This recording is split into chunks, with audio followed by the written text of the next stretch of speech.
Maseret Nazir, Daf Nun 50, et nous commençons Bezrat Hashem à la 10e ligne, Al-Kazait Met Val-Kazait Netze.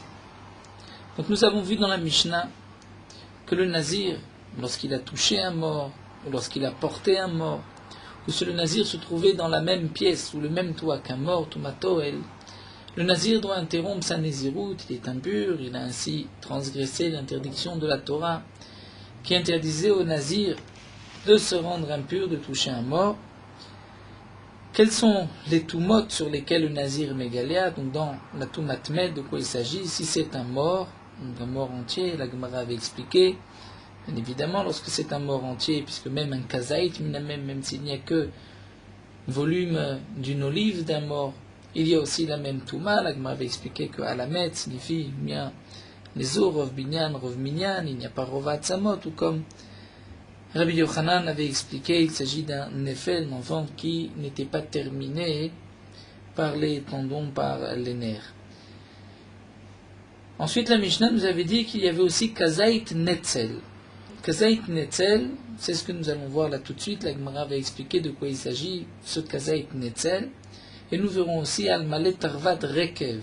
Si il y a une pleine cuillère de rekev, c'est-à-dire du mort qui a pourri, qui s'est décomposé, et de toute cette sorte de matière, ou de terre, cette décomposition, dans une cuillère, là, c'est le chioud, une cuillère que nous verrons dans la Gemara, il y a une impureté, et le nazir, et donc sauter et va reprendre, il annule et reprend une nouvelle fois sa néziroute. Là, la Gemara va nous expliquer Al-Kazait Netzel. Al-Kazait Med, Al-Kazait Netzel. Vezeu Netzel. Dans la Gemara, de quoi il s'agit? C'est quoi Netzel? C'est Bassar Amet Shekarash. C'est si nous avons la chair du mort, Shekarash qui a coagulé, c'est-à-dire qui s'est rattaché, devenu un seul bloc, ce qui s'est solidifié. C'est-à-dire, nous explique Tosfot, que la chair du mort s'était décomposée, avait fondu, et ensuite, parce qu'il faisait froid par exemple, cette décomposition s'est ensuite solidifiée, et nous avons un morceau donc, de netzel, c'est ce kazaït du mort, qui avait d'abord fondu, et ensuite qui a coagulé, et qui a formé un bloc. Ou mohel shirtiyach, ou bien mohel, c'était une sorte de... Le mohel, c'est un jus, un liquide qui sort du mort. Aussi, lorsque le mort commence à se décomposer. Shirtiyach, c'est-à-dire on l'a fait cuire au feu, et il y a ainsi de... C'est arrivé à ébullition. Ça, c'est donc le netzel et un kazaït de cela, et métamé, même béohel, lorsqu'on se trouve sur le même toit. La Gemara se penche sur cette braïta et demande Echidame de quel cas il s'agit. Il y met de l'oyadinan de didéhu. C'est vrai que nous avons, pour moi, comme nous explique Tosfot, ce liquide qui est sorti, qui est décomposé du mort. Nous ne savons pas si c'est du mort ou peut-être que ce n'est pas. Sachez qu'il s'est décomposé. Peut-être que c'est une nouvelle kicho venio, c'est-à-dire des glaires, crachats qu'avait le mort et qui ensuite sont sortis, qui ont été récupérés. On pourrait penser que c'est cette décomposition, ce liquide qui est sorti du mort. Donc il y met de l'eau, il y a des nains, des didéos. De quoi il s'agit? Si on ne sait pas si ce que nous avons maintenant, ce kazaït, c'était du mort, et on a un doute, peut-être que ce n'est pas la chair du mort ce liquide qui a coulé, mais peut-être que c'est kichovenio. Alors à ce moment-là, demande la Gemara, kikarash maïhave, même si maintenant le tout s'est solidifié, maïhave, pourquoi c'est tamé? Peut-être qu'après tout, ça ne provient pas du mort qui s'est décomposé, mais ça provenait de toutes sortes de glaires et de crachats qu'avait le mort en lui. Et donc ça, ce n'est pas métamé. Et là, donc on va parler des yadinan, des didéou. On sait que ça provient du mort. Si on sait que ça provient du mort, alors demande l'agma falgav de l'okarash, même si ça ne s'est pas solidifié, puisque c'est ce liquide, c'est ce mort qui s'est décomposé, eh bien ça devrait être tamé.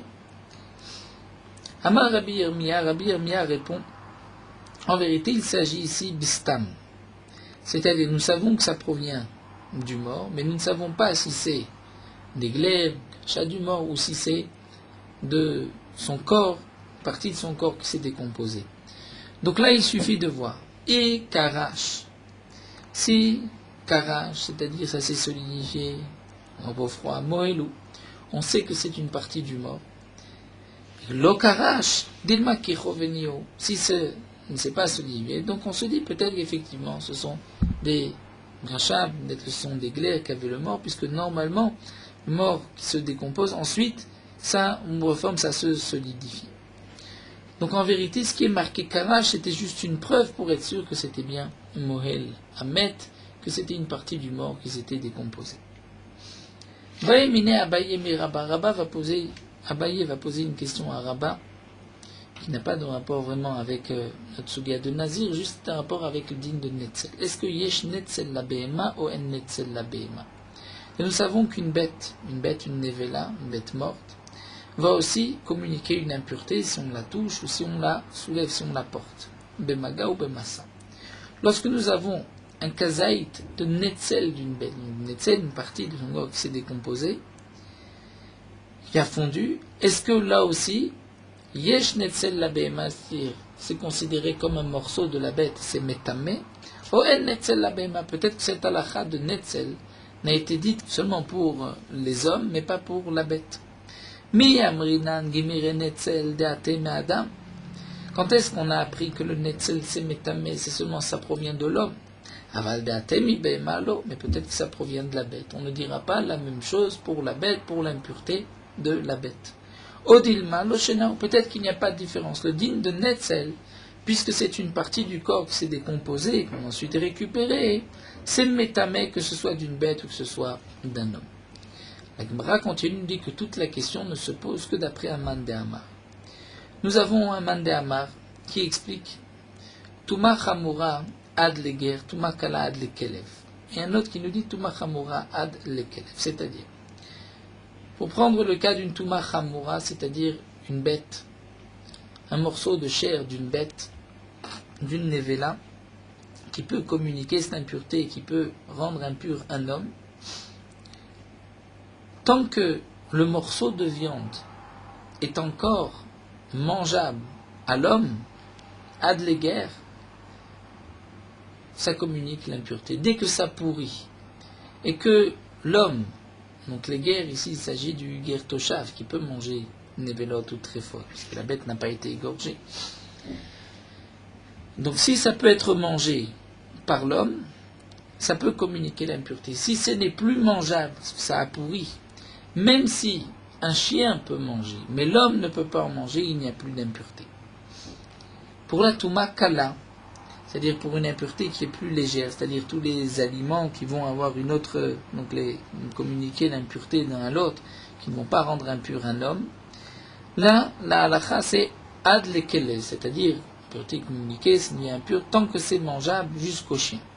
Donc la Gemara nous dit, le netzel de la bête, c'est-à-dire si un morceau de la bête s'est décomposé, et qu'on se pose la question, est-ce que ce morceau maintenant, ce netzel, est-ce qu'il est métamé ou pas? Alors qu'il n'est plus mangeable, l'homme ne peut pas le manger, mais c'est vrai qu'il peut être mangé par le chien. Donc l'Agma nous dit, d'après le mandama, qu'une touma chamurati, pour savoir est-ce que la bête communique une impureté ou pas, il faut que cette bête soit consommable au guerre, c'est-à-dire à l'homme. Bien dans ce cas-là, la question ne se pose pas, puisqu'il est évident que le netzel n'est pas mangeable. Donc sur ce morceau de netzel, pour la bête, on dira, ça ne communique pas l'impureté. Donc Agav nous rapporte le mandama, on dit, et d'après ce mandama, Touma Kala ad lekelef, bien que nous n'avons pas besoin de cette dernière ligne, comme nous explique Tosfot, et si c'est une Touma légère, donc qui n'est pas métamé l'homme, métamé ochlim, c'est ad lekelef, tant que c'est mangeable pour le chien. Shapir, donc là on comprend, par rapport au premier din, Touma Chamura ad leger, le netzel n'est pas mangeable pour l'homme, Donc, c'est sûr qu'il n'y a pas d'impureté. Mais d'après le Mandéama, Touma Chamourad Lekelef, qui dit que même un morceau de chair, un morceau de viande d'une bête, tant qu'elle est mangeable pour le chien, même si elle n'est pas mangeable pour l'homme, elle communique l'impureté, là on peut se poser la question du netzel. Le netzel, c'est vrai que ce n'est plus mangeable pour l'homme, mais c'est mangeable pour la bête. Si c'est mangeable pour la bête, pour le chien. Donc c'est encore considéré comme un morceau de viande de la behema. Et donc on se pose la question, est-ce que là aussi le netzel, le digne du netzel a été dit ou pas? C'est ce que la Gemara nous dit.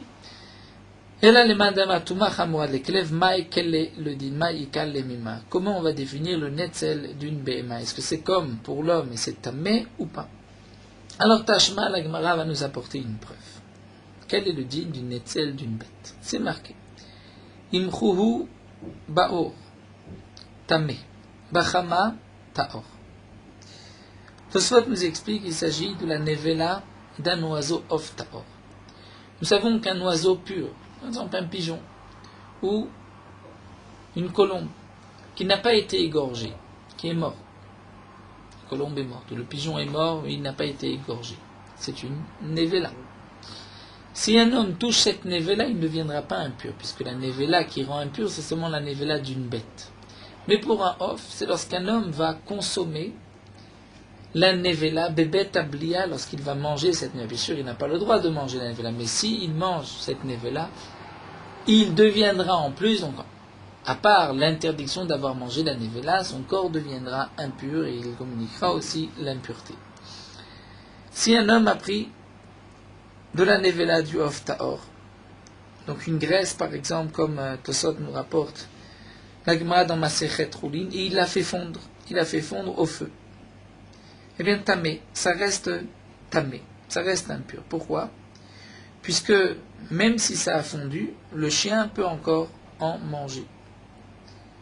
Mais behama, si ça a été fondu par le soleil, là, taor, c'est pur, c'est-à-dire il n'y a plus d'impureté. Pourquoi? Pourquoi il n'y a plus d'impureté? Puisque lorsque ça fond avec le soleil, donc il s'est abîmé, il a pourri, et il ne pourra plus être mangé par l'homme.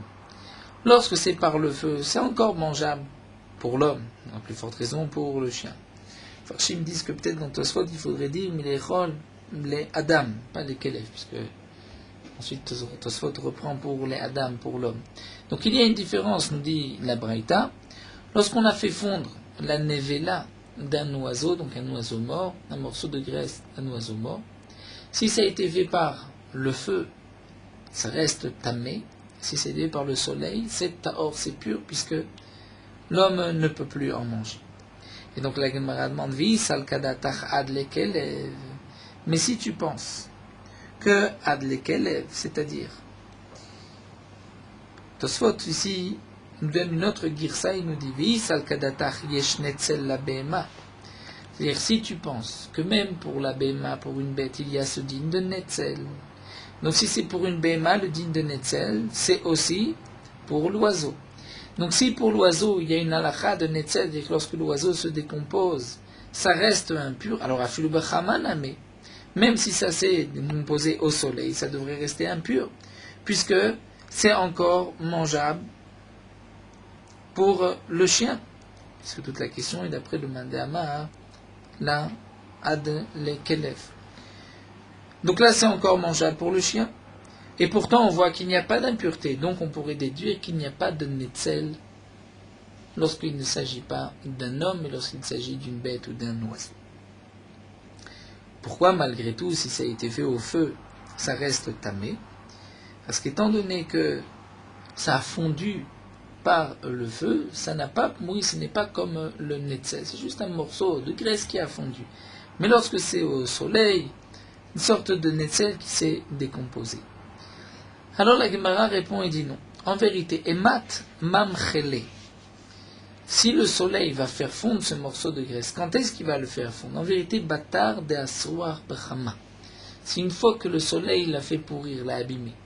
Et kevan de asra chavele afar, à ce moment-là, lorsque le soleil, donc là, il l'a abîmé, le soleil l'a rendu pas soul que même le chien ne peut pas en manger. Donc puisque le chien ne peut pas en manger, Donc c'est pour cela qu'il n'y a pas d'impureté. Mais un netzel d'une bête, comme nous l'avons vu plus haut, où la bête s'est en partie décomposée, c'est encore mangeable par le chien, et donc on ne peut pas prouver du digne de la nevela, du off de l'oiseau, lorsqu'il a fondu au soleil, puisque lorsqu'il a fondu au soleil, effectivement, le chien ne peut plus en manger. Donc c'est pour cela qu'il n'y a pas là-bas de netzel. Donc la Gemara a essayé d'apporter une preuve, mais la Gemara a refuté, donc nous n'avons pas de preuve. Quel est le digne d'une netzel chez une bête? Est-ce que yesh netzel la béma ou netzel la béma? Donc reprenons en conclusion ce que nous avons vu. Pour un mort, il y a le principe de netzel, c'est-à-dire si le mort se décompose et qu'ensuite la partie qui s'est décomposée, qui est devenue liquide, qui a fondu, s'est ensuite coagulée, s'est ensuite solidifiée, ou bien même c'est une sorte de liquide qui s'est composé du mort et qui ensuite, c'est-à-dire qu'on a fait chauffer, qu'on a amené à ébullition, nous avons vu qu'il y a une impureté, au point que même si le nazir touche, porte ou se trouve sous le même toit, il devra interrompre sa nézirut. La Gemara a posé la question, est-ce qu'il y a le même digne de netzel à propos d'une bête, de l'impureté d'une bête? Et la Gemara donc a essayé d'apporter une preuve du off Taor, et la Gemara de la Nevela du off Taor. La Gemara refuté nous a dit qu'il n'y a pas de preuve. On continue, la Gemara nous apporte une Mishnah. Kol la nitzok Taor. Tout nitzok. Nitzok, il s'agit de quoi? Tosfot nous explique, un homme a des liquides impurs dans un tonneau, et il vient maintenant verser du liquide pur, on prend du vin impur, du vin impur et du vin pur, il vient verser du vin pur dans du vin impur. Lorsqu'il verse le jet du vin pur qui coule dans le vin impur, est-ce que c'est considéré comme nitzok, c'est-à-dire que comme un contact, et l'impureté qui se trouve en bas forme maintenant un seul morceau, c'est-à-dire le vin du bas forme un seul morceau avec le vin du haut. Et puisque le vin du bas est impur, donc le vin du haut va devenir aussi impur. Bien la Mishnah nous dit Kol nitzok taor, tout nitzok est taor. Je verse un liquide pur dans un liquide impur, c'est le liquide impur qui reste impur, et le liquide pur ne devient pas impur. On ne dit pas que c'est un contact et que le liquide d'en bas a rendu impur le liquide d'en haut. Routz, à l'exception midevash azifim vatsepichit, à l'exception du dvash, du miel azifim. Tosfot nous explique azifim, une Gemara dans Maschet Sotan de Abirnat zifim, c'est mezaifim auto, c'est-à-dire c'est un miel qui est très épais, que les gens vont frauder, vont rajouter de l'eau, tellement que tricher, tellement que ce miel est épais, on ne se rend pas compte lorsque on met un peu d'eau. Ou bien, vatsapichit, c'est-à-dire du miel qu'on va décoller, qu'on va tomber de la cruche, où il y a un mélange de cire aussi. Et donc c'est un miel qui est épais. Si on verse ce miel, dans ce cas-là, il y a nitzok, étant donné que c'est épais, on considère que ça forme un seul bloc avec, on peut dire, le miel qui se trouve en haut, et donc tout est impur. Bet Shammai Omri. Mishnah continue, ils disent que Bet Shammai pense Afam Mikpa Shel Gerisin Shel Poul. Même si on a fait un plat, une sorte de plat cuisiné de grissine, c'est-à-dire de fèves qui ont été brisées en deux, ou Shel Poul, de fèves entières, ce plat, lorsqu'on va le verser dans un autre plat, si celui d'en bas est impur, celui d'en haut deviendra aussi impur. Pourquoi? Mipnei shei soledet la chorea. C'est-à-dire, nous explique Tosfot, lorsqu'on va renverser ce plat, cette nourriture, et que ça va couler, lorsque ça se termine, on rend compte que tout d'un coup ça descend, et puis ensuite ça remonte. Comme ça remonte, chez Soledet la Chorea, c'est considéré comme un chibour. C'est-à-dire, on voit que le tafshil, le blanc, est tellement épais. Il y a des sortes, nous dit Tosfot, de rirines qu'on pourrait traduire comme des glaires, qui vont rattacher donc le bas avec le haut, au point que on voit que lorsque ça se termine, même ce qui avait commencé à tomber remonte. Comme on retrouve souvent dans des pâtes, la première c'est un liquide qui est assez épais, Lorsqu'il n'y a plus, on enlève, on ne veut plus, ça s'arrête, c'est terminé de verser, ensuite on voit que ça remonte un petit peu.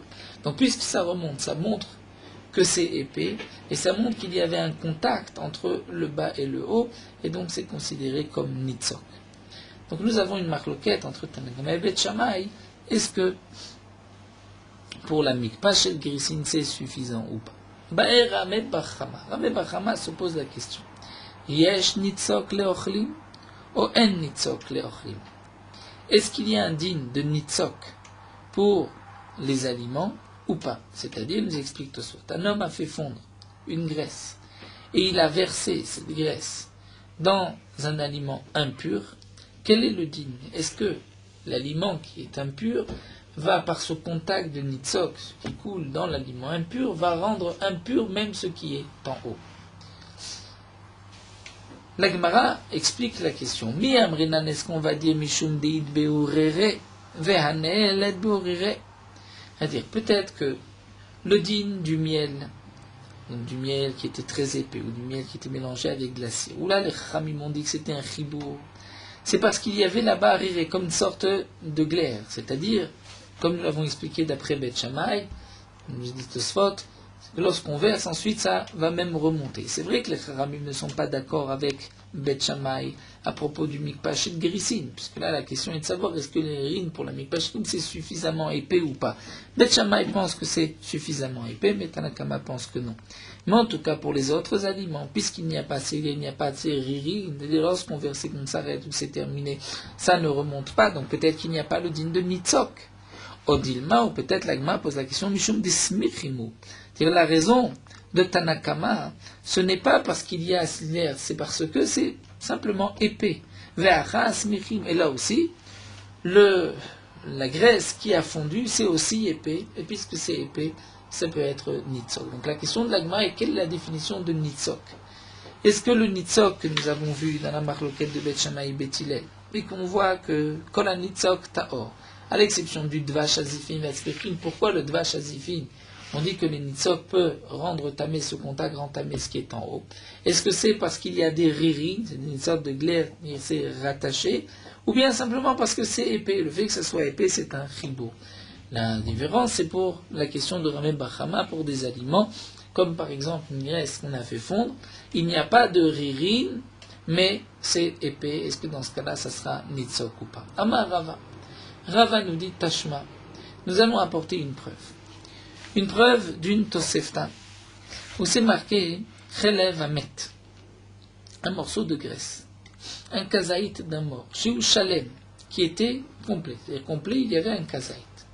Vihiticho, et on l'a fait fondre, tamé, il est tamé. Si on l'a fait fondre au feu, il reste tamé. Il y a toujours un kazaït, et donc c'est tamé. Aya mefurad vihiticho. Mais si ce morceau de graisse était déjà séparé auparavant, et ensuite on l'a fait fondre, là, taor, là, il n'y a plus d'impureté. Pourquoi? Tosfot nous explique. Étant donné qu'il n'y avait pas un kazaït au début, le volume d'une olive ensemble, donc il n'y avait pas d'impureté, puisque nous avons une Gemara, que Nogea vechoser venogea, c'est-à-dire si on touche une partie, ensuite une partie, ce n'est pas mitztaref, il faut qu'il y ait un kazaït en une fois. Et donc là, la question, dire le din, il est marqué ici, ayam efurad vitichot taor, pourquoi c'est taor?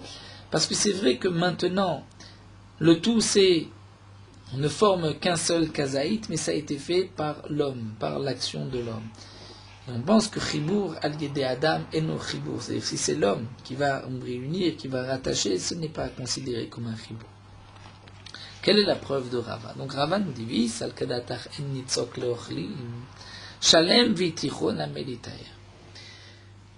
Rava apporte la preuve suivante. Si tu penses que en nitzok leochlim, c'est-à-dire dans des aliments qui sont épais, mais où il n'y a pas de riri, lorsqu'on verse un dans l'autre, il n'y a pas de nitzok, et celui qui est en bas impur ne rend pas impur celui qui est en haut, même si le liquide qui coule est épais, alors dans ce cas-là, on ne comprend pas, nous dit Rava, pourquoi Shalem Vitiro, c'est tamé. Pourquoi Shalem, si le kazaït était entier, et ensuite on l'a fait fondre, ça reste tamé.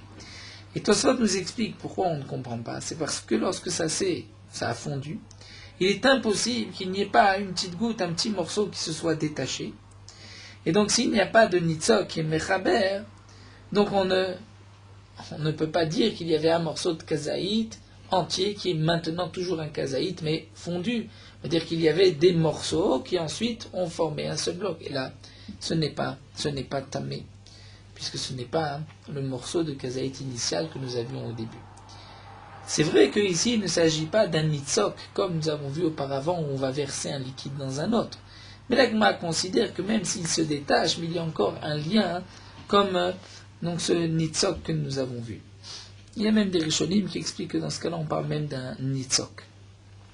Donc la question de la Gemara, c'est si on veut dire que en nitzok les ochlim, s'il n'y a pas donc de nitzok, c'est-à-dire si lorsque c'est rattaché, mon liquide qui est épais, on ne considère pas que tout s'associe, alors à ce moment-là, même s'il était entier, on l'a fait cuire, ça devrait être tahor lorsqu'on l'a fait fondu, puisqu'il y a au moins un morceau qui s'est détaché. Amar Rabizira vient répondre et nous dit Anna, moi, Umar Berede Ravina, et Mar le fils de Ravina Targimena, on a expliqué, répondu à Chab et Maïaskina. De quoi il s'agit ici? Kegon de Beade de Martachle, Salik Amouda de Noura. Dans beaucoup de Rishonim, ce n'est pas marqué des Noura, c'est-à-dire au moment des Beade de Martachle, où on a fait chauffer cette graisse, Salik Amouda, l'époumé de Mana Vekarash. Et on considère que ce morceau de graisse, ce n'est pas qu'il a fondu, et donc au moment où il a fondu, il y a un morceau qui est parti, il s'est détaché, je n'ai plus un kazaït. On parle que c'est un morceau qui, par le feu, lorsqu'on l'a mis sur le feu et que ça a commencé donc à chauffer, il y a un kazaït de cette graisse qui est monté jusqu'au-dessus du keli, et qui ensuite karash, qui s'est solidifié, peut-être puisqu'il est sorti du keli, donc dans un endroit plus froid, il s'est solidifié. Et donc là, déité koulé gabé adadé, c'est-à-dire il restait toujours le même morceau ensemble, c'est pour cela que ça reste tamé. Donc le morceau de relève, graisse d'un mort qui était entier, donc qui était entier et qui se retrouve entier, même s'il a fondu, nous avons vu que dans ce cas-là, l'impureté reste. Mais si il a été à un moment séparé, même si ensuite on l'a rattaché, fait un chibour, on l'a lié à un seul morceau par la main de l'homme, ce n'est pas ta'or, ce n'est pas tamé, c'est ta'or. Bien sûr, ce sont, on peut dire, des cas assez théoriques qui va prendre un morceau de graisse d'un mort, le faire cuire, le faire fondre, mais nous devons définir quels sont les halakha dans chaque cas par rapport aux dinim de Touma et de Tahara. Mais la Gemara continue à parler Ravina le Ravashi, Ravina dit Ravashi, Tashma, nous va apporter une autre preuve. Bet Shammai Yomri, Bet Shammai nous dit Afamik Pashen Grisin Vishel Poul Mkneshen Soldim Lachoche. Nous avons vu que d'après Bet Shammai, dans le din de Nitzok, lorsqu'on verse un aliment dans un autre, l'aliment d'en bas est impur, l'aliment d'en haut est pur. Est-ce que le fait de verser ce Nitzok, dire cet aliment versé, est-ce que c'est un chibour, c'est-à-dire ça relie par cette partie, c'est-à-dire comme ce flux qui tombe, comme si c'était un seul morceau ou pas. Bet Shammai nous ont dit que même si c'était un plat de grissine, c'est-à-dire une fève coupée en deux ou deux fèves, c'est aussi mechaber. Pourquoi c'est tellement épais que lorsque ça tombe et que ça s'arrête, il y a encore une sorte de ririm, des sortes de glaire, comme si tout remonte. Donc on voit que c'est quelque chose d'assez épais. Et donc, nous dit Ravina, c'était la preuve que voulait apporter Ravina à Ravashi. Donc on comprend que la raison de Bet Shammai, c'est pourquoi Mishum Derim, c'est-à-dire à cause de cette sorte de glaire qui sont rattachées. Et donc, on va expliquer que la raison de Tanakama, c'est aussi Mishum Ririm. Et si la raison de Tanakama, c'est Mishum Ririm, donc dans les ochlim, dans les aliments où il n'y a pas de ririm, c'est vrai que c'est épais, mais il n'y a pas de ririm dans les simples aliments, donc on ne dira pas que le nitzok est mechaber, que le nitzok va rendre impur ce qui est en haut. Alors Ravashi répond, il dit non, c'est-à-dire tu as mal compris la raison de Tanakama. En vérité, d'après Tanakama, concernant le miel épais, la raison ce n'est pas parce qu'il y a des ririm, c'est parce que c'est épais. Et donc les aliments qui sont aussi épais, donc il y a un nitzok mechaber. D'après Tanakama, on ne tient pas compte des rimes. Ça c'est un point qui a été expliqué par Bet Shammai, mais Tanakama n'en tient pas compte, c'est simplement parce que ça doit être épais. Donc la conclusion de Ravashi est de dire que peut-être, effectivement, puisqu'on ne peut pas apporter une preuve, peut-être qu'il y aura, d'après Tanakama, un nitzok pour les ochlim, pour des aliments qui sont épais. On continue avec la suite de la Mishnah. Donc là, nous avons vu le din du Netzel. C'est vrai que la Gemara est partie avec le din de Netzel concernant un Touma d'une Behema. Nous avons parlé du Nitzok. On s'est posé la question aussi, quel est le din du Nitzok pour des Ochlim. La Gemara continue et reprend ce que nous avons vu dans la Mishnah, Ve'al melot tarvad rekev. Lorsqu'il y a une cuillère, donc nous allons voir quelle est la quantité de rekev, c'est-à-dire de ce mort décomposé qu'on trouve dans la cuillère pour qu'il y ait une impureté. Kama shiuro. Chizkiya amar melo pisatayad. Chizkiya nous dit, c'est quoi remplir pisatayad. Pisatayad, on peut traduire par la pomme de la main. Tosfot nous dit depuis pisou kaetzbod, doigt où les doigts, jusqu'au zéro, jusqu'au poignet. Donc c'est la pomme de la main. S'il y a de quoi remplir la pomme de la main. Rabbi Yochanan la main, melochofna. Rabbi Yochanan dit non, c'est un peu plus, c'est melochofna, c'est-à-dire même de quoi remplir donc les mains entières, avec les doigts, la pomme et des mains et les doigts. La Gemara rapporte une Mishnah Tanan. Melotarvad rekev she'amru, ce qui est marqué que melotarvad, une cuillère de rekev mort décomposé, où on a dit qu'il y a une impureté, c'est lorsqu'il y a finalement depuis le début des doigts, ulmaala et vers le haut. Donc là, la Gemara comprend vers le haut, c'est-à-dire vers la fin de la main. D'Ivri Rabbi Meir. Disent melochofna. Donc on retrouve Rabbi Yochanan dans les mots Chachamim, Bishlem Rabbi Yochanan Dama Kerabanan. Rabbi Yochanan qui avait dit melochofna, c'est-à-dire une pleine main. Donc là, effectivement, c'est comme Tanaka, c'est comme les Chachamim. Mais d'après Chizkiya, Keman, lo Rabbi Meir, lo Kerabanan, c'est ni comme Rabbi Meir, ni comme Rabbanan. Puisque lui, Chizkiya a dit, c'est de quoi remplir la pomme de la main. D'après Rabbi Meir, c'est depuis le début des doigts jusqu'à la fin de la main. Et d'après les Chachamim, c'est toute la main. Donc Chizkiya est ni comme l'un, ni comme l'autre. Alors ma réponse n'est pas une question. On peut dire que ça contient autant. Ce qu'on peut mettre dans la pomme de la main, ce qu'on peut mettre dans les doigts, c'est le même shiur. Et donc il n'y a pas de contradiction. Et Chizkiya penserait comme Rabbi Meir. Amarle, Rav Shimi Barada, le Rav Papa, mais Rav Shimi Barada va donner une autre réponse. En disant Rav Papa, mais qui t'a dit Maïdaï Mekishret Zbotav ou le Mala, ce que nous avons vu dans les paroles de Rabbi Meir, qui est marqué Miikar Etzbot ou Mikishre Etzbot, ça dépend des Girsaot, des versions. C'est vrai que la Gemara commence par Ikar et Kishre. Certains disent dans les deux Kishre et les deux Ikar. Donc là, Rav Shimi Baradim dit, qui t'a dit que ce qui est marqué dans les mots de Rabbi Meir, Miikar Etzbot ou Mikishre Etzbot ou le Mala vers le haut, que vers le haut signifie vers la fin des doigts. Peut-être que les Ma'ala, c'est vers le haut, c'est-à-dire vers son corps. Donc, Mima Idaim Shezbotavul Ma'ala, les roches, c'est-à-dire vers le bout des doigts, Dilma les Mata Midide. Peut-être que c'est vers le bas, et donc ça serait la pomme de la main d'Avele Melopisataya. Et donc, la Gemara reste avec un tekou. C'est vrai que le Gaon de Vilna avait enlevé ici le tekou. Comme nous l'explique Tosfot, on n'est pas à Gores tekou, puisqu'après tout, la Gemara n'a pas posé de question ici. La Gemara nous a rapporté une marloquette. On a posé une question sur Chizkiya. Est-ce que Chizkiya pense comme Rabbi Meir, comme Rabbanan? On a répondu que Chizkiya peut penser comme Rabbi Meir, ou bien comme la réponse de la Gemara, que c'est le même shiur, ou bien que même Rabbi Meir, lorsqu'il a dit Mikishre ou Mikher et Zebor tout le Ma'ala, il ne s'agit pas vers la fin des doigts, mais vers le corps.